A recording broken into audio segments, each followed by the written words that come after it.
Active listening ആവശ്യമായ മേഖലയാണ് customer service. പറയുന്നത് കേൾക്കുക, എമ്പത്തൈസ് ചെയ്യുക, ചോദ്യങ്ങൾ ചോദിക്കുക, നേരെ മുൻപിൽ നിൽക്കുകയാണെങ്കിൽ തലകുലുക്കി നമ്മൾ കേൾക്കുന്നുണ്ട് എന്ന് ബോധ്യപ്പെടുത്തുക കസ്റ്റമറിനെ.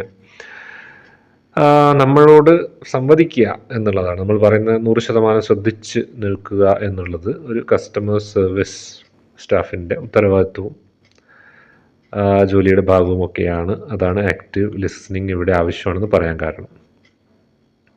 എന്താണ് അതിൻ്റെ ആവശ്യകത എന്ന് ചോദിച്ചു കഴിഞ്ഞാൽ, it builds trust and loyalty between customers and service providers.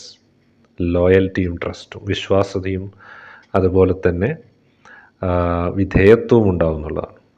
എപ്പോഴും നമുക്ക് വിശ്വാസ്യത, ട്രസ്റ്റ് വളരെ ആവശ്യമാണ്. ട്രസ്റ്റ് ബിൽഡ് ചെയ്യേണ്ടത് ആവശ്യമാണ്. അതുപോലെ ലോയൽറ്റി, കസ്റ്റമേഴ്സ് തിരിച്ചു വരും, വീണ്ടും വീണ്ടും നമ്മളെ സമീപിക്കും, നമ്മുടെ ഉൽപ്പന്നങ്ങൾ വീണ്ടും വീണ്ടും അവർ വാങ്ങിക്കും. ഇതൊക്കെ വലിയ ഉദാഹരണങ്ങളാണ്